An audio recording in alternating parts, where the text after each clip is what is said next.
حضرت ابراہیم علیہ السلام جب اپنے بیٹے اسماعیل سے ملنے گئے تو کیا کہا تھا؟ اسماعیل علیہ السلام شکار کھیلنے کے لیے گئے ہوئے تھے جنگل میں، بیوی نکل کے آئیں، دیکھا ایک بڈھا کھڑا ہے، کہا السلام علیکم، کہا وعلیکم السلام، کہا اسماعیل کہاں ہیں؟ کہا وہ تو جنگل میں گئے شکار کرنے۔ کہا اچھا بیٹا یہ بتاؤ کہ گھر میں گزر بسر کیسی چل رہی ہے؟ تو اسماعیل علیہ السلام کی بیوی نے کہا بہت بری کنڈیشن ہے، صبح کھا لو تو شام کو نہیں ملتا، شام کو کھا لو تو صبح نہیں ملتا، بہت برا حال ہے۔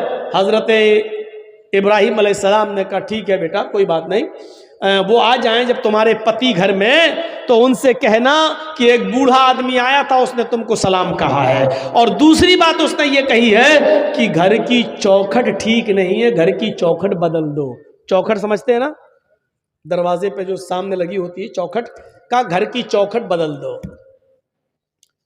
اسماعیل کی بیوی کہتی بڈھا سٹیا گیا، گھر کی چوکھٹ تو ٹھیک ہے، وہ کہہ رہا ہے کہ ٹھیک نہیں ہے، ارے ہوا بھی آتی ہے گرمی میں، سردی میں دھوپ بھی آتی ہے، گرمی میں ہوا بھی آتی ہے، اور بڈھا کہہ رہا ہے گھر کی چوکھٹ ٹھیک نہیں ہے۔ شام کو اسماعیل علیہ السلام جب گھر پہ آئے تو پوچھا، بیوی نے کہا کوئی بڈھا آیا تھا، کہا اچھا، انہوں نے سلام کہا۔ اسماعیل سمجھ گئے کہ ہاں یہ میرے باپ، اچھا سلام کہا، کہاں، اچھا اور کیا کہا؟ اور کیا، وہ بڈھا تھا سٹیا گیا، اس کا دماغ خراب ہو گیا تھا۔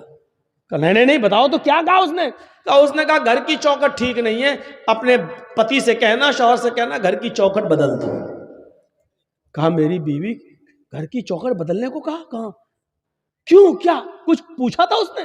کہا پوچھا تھا گھر میں گزر بسر کیسا چل رہا، تو میں نے بتا دیا بہت برا، صبح کھا لو تو شام کو بھوکی سوتی ہوں، شام کو کھا لو تو صبح بھوکی اٹھتی ہوں، ایک ٹائم کھا لو ایک ٹائم ملتا ہی نہیں ہے، تو جو تھا گھر کا حال وہ بتا دیا۔ کہا میری بیوی وہ بڈھا میرا باپ تھا، اور تم نے یہ کہہ کر ناشکری کر دی، تمہیں یہ کہنا چاہیے تھا کہ میں جس حال میں ہوں اللہ کا ہر حال میں شکر ادا کرنا چاہیے تھا، اور کہنا چاہیے تھا کہ ہر حال میں اللہ کا شکر ہے، جیسا بھی اس نے رکھا ہے ہر حال میں اللہ کی شکر گزار ہوں، یہ کہنا چاہیے تھا۔ لیکن تم نے یہ جملہ کہہ کر میرے باپ کو بہکا دیا، وہ سمجھ گئے کہ تم ناشکری ہو۔ جو اپنے رب کی شکر گزار نہ ہو وہ اپنے پتی کی شکر گزار کیسے ہو سکتی ہے؟ یا جو اپنے پتی کی شکر گزار نہ ہو وہ اپنے رب کی شکر گزار کیسے بن سکتی ہے؟ آئے میری بیوی چوکھٹ تم ہو، اور انہوں نے جو کہا کہ ان سے کہہ دینا کہ اپنے گھر کی چوکھٹ بدل دو، اس کا مطلب یہ ہے کہ انہوں نے بیوی بدل دینے کی بات کی ہے، یعنی تمہیں طلاق دینے کا حکم دیا ہے، لہٰذا اپنے باپ کا حکم مانتے ہوئے میں تمہیں طلاق دیتا ہوں، میں اپنے باپ کی نافرمانی نہیں کر سکتا۔ اتنی سی بات پر طلاق کی گھر کا حال چال ٹھیک نہیں ہے۔ ہماری ماں بہنیں سوچیں کہ آج وہ اپنے شوہروں کی کتنی نافرمانی کرتی ہیں۔ ایک مہینے کی تنخواہ لے کے شوہر گھر پہ آیا کہ خالی ہاتھ چلے آئے، تو فیئر اینڈ لولی نہیں لائے، پاؤنڈز لانا چاہیے تھا، چلے آئے ایسے ہی خالی ہاتھ، اور شوہر پوری زندگی بیچارہ کما کما کر کھلاتا رہے، ایک دن بیچاری کو ٹائم سے کھانا نہ ملے، یا ایک دن ٹائم سے اس کا میک اپ کا سامان نہ آئے۔ اچھا پڑوسی کی شادی میں ایسے جاؤں گی، ہم ہی چڑیل لگیں گے، تم نے کیا کیا بتائیے؟ ہماری سہیلی کی شادی ہے اور ہم ایسے جائیں گے؟ جب سے آئی ہوں تمہارے گھر میں پریشان ہوں۔ اور شوہر کے دل پہ کیا بیتتی ہے، جبکہ شادی میں تمہیں نئے کپڑے پہن کر جانے کی ضرورت تھی ہی نہیں، کیونکہ نئے کپڑے پہننے کا حق شوہر کے سامنے ہے۔ یہ عورتوں کی پتہ نہیں کون سی عادت ہے، نئے کپڑے اور اچھے کپڑے گھر میں رکھے رہیں گے، گھر میں وہ بھنگن بن کر رہیں گی۔ کبھی جاؤ گھر میں، صبح سے شام تک نوکری کرو اور آفس سے گھر واپس جاؤ تو دیکھو کچن میں گھسی ہوئی ہے، سلوار گھسی ہوئی ہے، برتن مانج رہی ہے، قریب جاؤ تو پسینے کی بدبو آ رہی ہے، جبکہ اس عورت کو معلوم ہے کہ میرا شوہر آفس سے آنے والا ہے، اس کو پہلے سے بند سور کر تیار رہنا چاہیے، اچھے کپڑے پہن کر تیار رہنا چاہیے۔ گھر میں رہے گی بھنگن بن کر، اور شادی میں جائے گی ہیما مالنی کی اماں بن کر۔ عجیب دستور ہے، شوہر لا رہا ہے، کما رہا شوہر، اور دیکھ رہے پڑوسی۔ دیکھ رہے گاؤں والے، دیکھ رہے محلے والے. یہ عجیب سسٹم ہے، عجیب سسٹم. ہماری ماں بہنوں کو اس سسٹم کو بدلنا پڑے گا، اس سسٹم کو بدلنا پڑے گا، سیکھنا پڑے گا حضرت ام سلیم سے. حضرت ابو طلحہ کا بیٹا، اے بیٹا کیا ہو گیا؟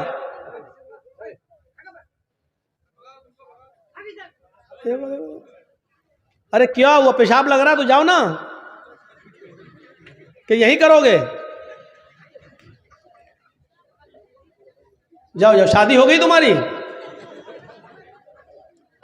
تب کس لیے جا رہے ہو یار؟ کوئی بڑا آدمی جائے تو چلو شادی شدہ ہے جا رہا ہے، گھر آرڈر نہیں ہوگا بیوی کا. یہ بیچارہ بچہ جا کے کیا کرے گا؟ اور جا رہا تو آیا کیوں؟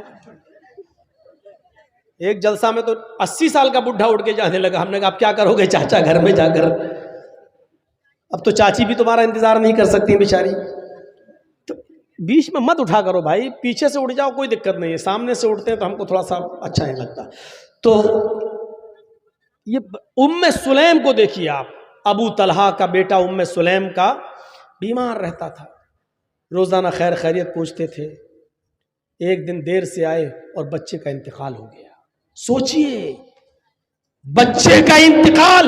میری ماں بہنوں تم اس واقعے کو سنو، یہ تمہارے مطلب کا واقعہ ہے.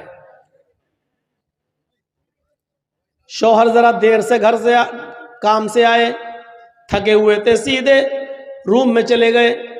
ام سلیم نے محلے کی عورتوں سے کہہ دیا کہ میرے بیٹے کا انتقال ہو گیا، لیکن اس کی خبر میرے پتی کو، میرے شوہر کو میرے علاوہ کوئی دوسرا نہیں دے گا. تم جاؤ میرے گھر میں بھیڑ مت لگاؤ. شوہر کو ابھی پتہ نہیں کہ گھر میں میرا بیٹا انتقال کر گیا. شوہر عشاء کے بعد گھر میں آئے. گھر میں آتے ہی پوچھا بیوی سے، ام سلیم، کہا جی کیا ہوا؟ بیٹا کیسا ہے؟ کہا الحمدللہ، اور دنوں کی بنسبت آج بچے کو بہت آرام ہے. آج تو اتنا آرام ہے کہ آج جتنا آرام تو بچے کو کبھی ملا ہی نہیں. دیکھیے کتنی خوبصورتی کے ساتھ اپنے شوہر کو یہ پیغام دے دیا. اچھا اچھا ٹھیک ہے سونے دو. سو رہا ہے؟ سونے دو. ٹھیک ہے، تب اس کو جگانا ٹھیک نہیں ہے، سو رہا. کہا ٹھیک ہے آپ نہا دھو لیجئے، فریش ہو جائیے، میں کھانا لگاتی ہوں. محلے کی کسی بھی عورت کو آنے نہیں دے رہی ہیں، اور شوہر کی سیوا دیکھو اس حال میں کہ بغل کے روم میں بیٹے کی لاش ہے، بغل کے روم میں بیٹے کا جنازہ رکھا ہوا ہے، بغل کے کمرے میں بیٹے کی روح کا جسم پڑا ہوا ہے. تصور کرو میری بہنوں، میری ماں، کھانا کھلایا اچھی طریقے سے، شوہر نے کھانا کھایا. ام سلیم بھی اپنے شوہر کے ساتھ کھانا کھا رہی ہیں، اور کھانا کھانے کے بعد ام سلیم نے میک اپ کیا، خوشبو لگائی. عورت خوشبو لگا سکتی ہے لیکن گھر کے اندر، گھر کے باہر تو وہ ڈابر آنولا کا تیل بھی لگا کر نہیں نکل سکتی ہے. گھر کے باہر اگر جاتی ہے تو میک اپ تو بہت دور کی بات، خوشبو اور پرفیوم تو بہت دور کی بات، خوشبودار کوئی چیز بھی استعمال نہیں کر سکتی ہے. اگر کسی تیل میں سینٹ آتا ہے، خوشبو آتی ہے، تو وہ تیل بھی لگا کر گھر سے باہر نہیں نکل سکتی ہے. کوئی بجنے والی چیز بھی پہن کر گھر سے باہر نہیں نکل سکتی ہے. چوڑیاں جو کھنکھناتی ہیں اور چلیں تو آواز کریں، وہ گھر سے باہر نکلتے وقت تو چوڑیاں بھی نہیں پہن سکتی ہے. پائل جو چلتے وقت جو پائلوں کی چھنکار اور اس کی آواز اور اس میں لگے ہوئے گھنگروؤں کی آواز اگر آتی ہے تو وہ ایسی پازیب اور ایسی پائل اور ایسے گھنگرو بھی نہیں پہن سکتی ہے. یاد رکھیے میری بہنوں، میری ماؤں، میری بیٹیوں، سوچئے گا ضرور اور غور کیجئے گا کہ لپسٹک، کریم، پاؤڈر تو بہت دور کی بات ہے، گھر سے نکلنا ہے تو خوشبودار تیل لگا کر بھی نہیں نکل سکتی ہے. چوڑیاں جو کھنکھناتی ہیں کھن کھن کی آواز یا چلتے وقت چوڑیوں کی آواز آئے، چلتے وقت ہاتھ ہلیں اور چوڑیاں بولیں، تو ان چوڑیوں کو پہن کر بھی نہیں جانا ہے۔ پائل اگر اس میں آواز ہے تو وہ بھی پہن کر نہیں جا سکتی ہیں، یہاں تک کہ اگر اونچی ہل کی چپل، اونچی ہل کی سینڈل پہن کر وہ چلتی ہے اور سڑک پر یا پکی زمین پر چلتے وقت تو سینڈل کی کھٹ کھٹ کی آواز آتی ہے، تو ایسی سینڈل اور ایسی چپل پہن کر بھی عورت نہیں جا سکتی ہے کہ جس سے اس کے پیروں کی کھٹ کھٹ کی آواز سے مردوں کے چہرے متوجہ ہوں، مرد اس کی طرف مائل ہوں اور اس کی طرف دیکھنا شروع کر دیں۔ ایسی چپل بھی نہیں پہننا ہے۔ پہنیے، ممتا دیدی کی طرح پہن لیجئے، ہوائی چپل پہن کے جائیے، کون منع کر رہا آپ کو؟ شان میں گستاخی ہو گئی مولانا صاحب، اب ہمارے بوتن آگے 150 روپے کی چپل پہنیں گے،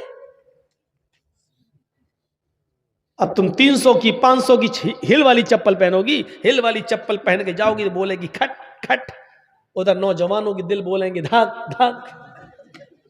یہ صورتحال ہو رہی ہے آج کل، تمہاری چپلوں کی ادھر سے آواز، ادھر لڑکوں کے دل۔ اس اسلام نے اسی سے تو روکا ہے، جڑ کو ہی ختم کر دیا ہے۔ اونچی ایڑی کی، اونچی ہل کی چپل بھی عورت اگر آواز کرتی ہے تو نہیں پہن سکتی ہے، چوڑی اگر آواز کرتی ہے تو نہیں پہن سکتی ہے۔ ایک آدھ کڑا پہن لیا کوئی بات نہیں، ایک کڑا پہن لیا اس میں، ایک کڑا پہن لیا اس میں، آواز تو نہیں کر رہا، جائیے، لیکن ہاتھوں میں ساکس ہونا، گلیوز ہونا چاہیے، پیروں میں ساکس ہونا چاہیے، جائیے۔ ٹخنے سے نیچا نقاب اوڑھنی یا چادر ٹخنے سے نیچا ہونا چاہیے، اتنی نیچی ہونی چاہیے کہ آپ کی چپل بھی نظر نہ آئے، چپل سی چھپی ہوئی ہو، اور آپ کا نقاب، آپ کا حجاب، آپ کی چادر زمین کی مٹی سے چھلتی ہوئی، روڈ سے چھلتی ہوئی جانی چاہیے۔ یہ ہے اسلامی پردہ۔ مولانا صاحب کیوں بتا رہے ہو؟ ہمیں کرنا ہی نہیں ہے، ہمیں کرنا ہی نہیں ہے۔ ارے تمہیں کرنا نہیں، ہمیں تو بتانا ہے۔ 1 سال کے بعد جلسہ لوگ کراتے ہیں بیچارے، اسی مقصد سے تو کراتے ہیں، تو یہ ہونا چاہیے۔ یہ تو عورت یہ سب چیزیں پہن کر نہیں نکل سکتی ہے۔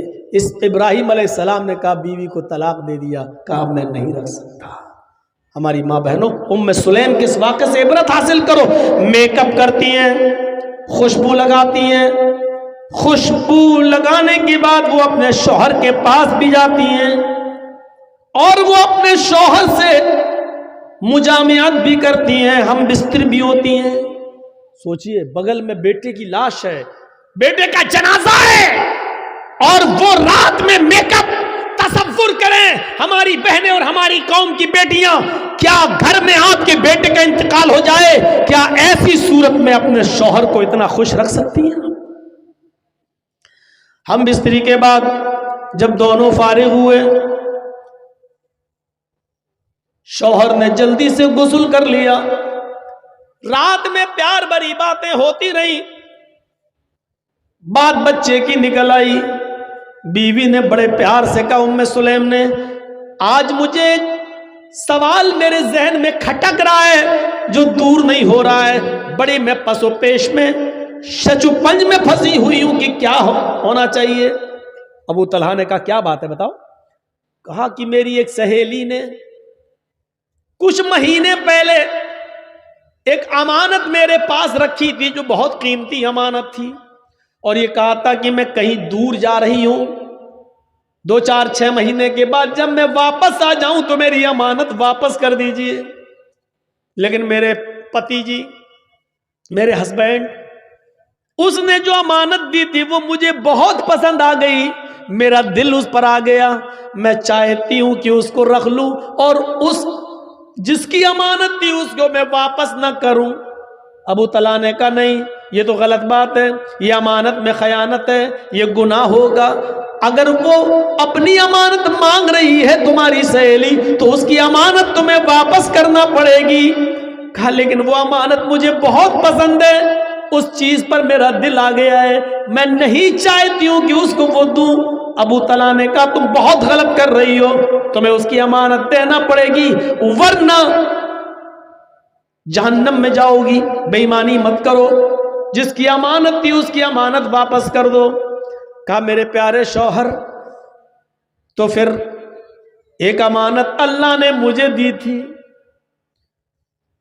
2-3 سال پہلے اللہ نے مجھے بھی ایک امانت دی تھی، اور وہ امانت مجھے بہت زیادہ پسند ہے، اس امانت پر میرا دل آ گیا ہے، وہ امانت میرا بیٹا ہے، لیکن آج اللہ نے اپنی امانت مجھ سے مانگی تو میں نے اس کی امانت اس کو واپس کر دی، اس کی امانت میں نے اس کو واپس کر دی۔ اگر میں اپنے پاس رکھتی اور اس پر بے ایمانی کرتی تو امانت میں خیانت ہوتی۔ میرے پیارے شوہر، بچہ آرام سے سو رہا ہے، اس کا مطلب یہ ہے کہ بچہ میرا اس دنیا میں نہیں رہا، اللہ کی امانت دی، اللہ نے اس بچے کو لے لیا ہے۔ ابو طلحہ کے پیروں کے نیچے سے زمین سرک گئی، بولے تو کچھ نہیں، لیکن کہا کہ اس حال میں بھی تم مجھے کھانا کھلا رہی ہو، تم مجھ سے ہم بستری کر رہی ہو، پیار و محبت تم نے مجھ سے کیا ہے، تم نے بچے کے بارے میں مجھے بتایا نہیں۔ وہ تو ٹھیک ہے، اللہ کی امانت تھی، اللہ نے لے لیا، لیکن اس کا یہ مطلب تو نہیں تھا کہ تم محلے کی عورتوں کو بھی روکے رکھو۔ کوئی بات نہیں ہے، صبح سورج نکلنے کے بعد اس بچے کو دفن کر دیا جائے گا۔ حضرت ابو طلحہ جیسی اذان کی آواز ہوتی ہے مسجد میں جاتے ہیں، اللہ کے نبی صلی اللہ علیہ وسلم نماز پڑھاتے ہیں، اور نماز پڑھانے کے بعد جب ابو طلحہ اللہ کے نبی کے پاس بیٹھتے ہیں اور پوری کی پوری رات کی داستان سنا دیتے ہیں۔ اللہ کے نبی ایسا ہوا، میری بیوی نے رات میں بھی نہیں بتایا ہے، میری بیوی نے مجھے کھانا بھی کھلایا ہے، اس کے بعد ہم بستری بھی کیے، شاریرک سمبند بھی بنایا ہے، اے اللہ کے نبی اس کے بعد کا اللہ کی امانت دی، اللہ نے لے لیا۔ اللہ کے نبی فرماتے ابو طلحہ بس اے ابو طلحہ، اللہ تمہاری بیوی کو جزائے خیر دے، اللہ اس کو اچھا بدلہ دے، اور تم دونوں نے آج رات میں جو مجامعت کی، جو ہم بستری کی ہے، اللہ اس میں برکت عطا فرمائے، اللہ اس میں برکت عطا فرمائے، اللہ اس میں برکت دے۔ اسی دن کی مجامعت اور ہم بستری سے حضرت ام سلیم کو حمل ٹھہرا ہے، اسی ام سلیم کو حمل ٹھہرا ہے، اور اسی ابو طلحہ کو ام سلیم سے اسی دن حمل ٹھہرا ہے، اور پھر 9 مہینے کے بعد بچہ پیدا ہوتا ہے۔ اس بچے کا نام انس رکھا جاتا ہے، اس بچے کا نام انس رکھا جاتا ہے۔ اللہ کے نبی جب یہ بچہ پیدا ہوا تو سب سے پہلے اللہ کے نبی نے کھجور اپنے منہ میں چبایا، اور چبایا ہوا کھجور نکالا اور اپنی انگلی سے نکال کر حضرت انس کے منہ میں ڈالا اور دعا کی، اے اللہ حضرت انس کے مال میں اور اس کی اولاد میں برکت عطا فرما، اس کی اولاد میں برکت عطا فرما، ان کے مال میں اور ان کی اولاد میں برکت عطا فرما۔ یہ انس ہی تھے جنہوں نے 10 سال جناب محمد رسول اللہ کی خدمت کی ہے، یہ انس ہی تھے، آگے چل کر یہ بڑے امیر بنے، اللہ نے ان کی دولت میں بھی اضافہ کیا اور ان کے بچوں کی تعداد میں بھی اضافہ ہوا ہے۔ مدینے میں اکثر بچوں کی تعداد انہی کی نظر آتی تھی، سب سے زیادہ بچے انہی کے نظر آتے تھے۔ یہ دعا کا اثر تھا جناب محمد رسول اللہ صلی اللہ علیہ وسلم کی دعا کا۔ کہنا یہ چاہتا ہوں کہ اس واقعے کو دیکھیے کہ پہلے زمانے کی عورتیں بچے کے انتقال کے بعد بھی میک اپ اپنے شوہر کے لیے کر رہی ہیں، بن ٹھن کر اپنے شوہر کے لیے رہ رہی ہیں، اپنے شوہر کو سکون پہنچا رہی ہیں، یہاں تک کہ رات میں شوہر نے جب میک اپ میں اور خوشبو میں اپنی بیوی کو دیکھا تو وہ بھی اپنے آپ کو روک نہ سکے اور انہوں نے ان سے ہم بستری بھی کی، اور اس ہم بستری پر برکت کی دعا جناب محمد رسول اللہ صلی اللہ علیہ وسلم نے کی کہ اللہ اس رات میں تمہیں کوئی برکت عطا فرمائے۔ پھر حضرت انس پیدا ہوتے ہیں، پھر انس کے منہ میں بھی سب سے پہلے لقمہ لعاب دہن جناب محمد رسول اللہ کا جاتا ہے۔ میرے پیارے ساتھیوں، پھر انس کے مال و دولت، مال و اولاد میں برکت کی دعا بھی اللہ کے نبی کرتے ہیں۔ تو یہ اس زمانے میں یہ حال تھا، وَلَا تَوْقَنَّ وَالِدَيْكَ وَإِنْ أَمَرَاكَ أَن تَخْرُجَ مِنْ أَهْلِكَ وَمَالِكَ، اپنے والدین کی نافرمانی مت کرنا، اگرچہ وہ دونوں تمہیں حکم دیں کہ ان کے گھر سے نکل جاؤ، اپنے بیوی بچوں کو چھوڑ دو، مال و دولت کو چھوڑ دو، تب بھی ان کی نافرمانی مت کرنا۔ وَلَا تَتْرُكَنَّ صَلَاةً مَكْتُوبَةً مُتَعَمِّدًا، فرض نماز کبھی بھی قصدن جان بوجھ کر مت چھوڑنا۔ فَإِنَّ مَن تَرَكَ صَلَاةً مَكْتُوبَةً مُتَعَمِّدًا فَقَدْ بَرِئَتْ مِنْهُ ذِمَّةُ اللَّهِ، جو فرض نماز قصدن جان بوجھ کر چھوڑ دیتا ہے، اللہ کی ذمہ داری اس کے اوپر سے ہٹ جاتی ہے۔ جب نمازی نماز نہ پڑھے اور فرض نمازوں کا جنازہ نکلتا رہے تو اللہ کی اس کے اوپر کوئی ذمہ داری نہیں ہے، مرے کٹے کچھ بھی ہو، پھر اللہ کی کوئی ذمہ داری اس کے اوپر نہیں رہی ہے۔ فقط بریت منہ ذمۃ اللہ، اللہ کے ذمے سے وہ آدمی نکل گیا ہے جو فرض نماز کی پابندی نہیں کرتا ہے۔ اور چوتھی چیز بتائی، ولا تشربن خمرا فانہ رأس کل ذنب، اور سنو کبھی شراب مت پینا، کسی بھی کنڈیشن میں شراب کو ہاتھ مت لگانا۔ فَإِنَّهُ رَأْسُ كُلِّ ذَنْبٍ، اس لیے کہ وہ ہر برائی کی جڑ ہے، ہر برائی کی جڑ شراب ہے۔ شراب پینے کے بعد زنا کرنے کا دل کرتا ہے، شراب پینے کے بعد چوری کرنے کا دل کرتا ہے، شراب پینے کے بعد ماں باپ کے سامنے، ماں اور باپ کے سامنے گالی دینے کا دل کرتا ہے۔ اور شرابی جب شراب کے نشے میں گھر آتا ہے تو اپنی بہن اور اپنی بیٹی کے سامنے بھی گندی گندی گالیاں دیتا ہے۔ اس کو نہیں معلوم وہ جس نشے میں ہے وہ کس کے سامنے گالیاں دے رہا ہے۔ وہاں اس کی بیوی بھی موجود ہے، اس کی ماں بھی موجود ہے، اس کی جوان بیٹی بھی موجود ہے، لیکن ادھر بھی ایسی گندی گندی گالیاں اس کے منہ سے نکلتی ہے کہ جس کو سننا گوارا نہیں کیا جا سکتا ہے۔ میرے پیارے ساتھیوں، اس لیے کہا فَإِنَّهُ رأس کل ذنب، شراب کو ہاتھ مت لگانا کیونکہ شراب تمام برائیوں کی جڑ ہے۔ وَإِيَّاكَ بِالْمَعْصِيَةِ فَإِنَّ بِالْمَعْصِيَةِ حَلَّ سَخَطُ اللَّهِ، ہر گناہ کے کام سے دور رہنا ہے معاذ، ہر گناہ کے کام سے دور رہنا ہے معاذ، اس لیے کہ جس بستی میں گناہوں کے کام عام ہو جاتے ہیں، جس بستی میں جوا عام ہو جاتا ہے، جس بستی میں شراب عام ہو جاتی ہے، جس بستی کے اندر زناکاری عام ہو جاتی ہے، حَلَّ سَخَطُ اللَّهِ، تو اللہ کا غضب، اللہ کا عذاب بھی اس بستی پر حلال ہو جاتا ہے۔ یعنی اللہ کسی وقت اس بستی پر عذاب نازل کر سکتا ہے۔ سن لو لاٹری کھیلنے والوں، سن لو آئی پی ایل کا میچ میں شرط لگانے والوں اور سٹے بازی کرنے والوں، جوا کھیلنے والوں، جس بستی کے اندر جوا عام ہو جاتا ہے، جس بستی کے اندر شراب عام ہو جاتی ہے، جس بستی کے اندر بے پردگی عام ہو جاتی ہے، جس بستی کے اندر زناکاری عام ہو جاتی ہے، حَلَّ سَخَطُ اللَّهِ، اس بستی پر اللہ کا عذاب حلال ہو جاتا ہے۔ یعنی اللہ کے لیے حلال ہے کہ اس بستی کو کبھی بھی تباہ کر دے، اس بستی پر کبھی بھی اپنا عذاب نازل کر دے، اس بستی کو جب چاہے تہو تیک کر دے، پلٹ دے اور ملیا میٹ کر دے، ملیا میٹ کر دے، جب چاہے تب تباہ کر دے، کیونکہ اب اس بستی پر اللہ کا عذاب حلال ہو گیا ہے۔ میرے بھائیوں، اور مزید جو 5 باتیں ہیں وہ اب اور نہیں آگے ہم بڑھ سکتے ہیں 10 چیزوں میں سے، کیونکہ ہمیں معلوم ہے کہ ان 5 چیزوں کی طرف گئے تو ابھی 1 ڈیڑھ گھنٹہ اور چلا جائے گا۔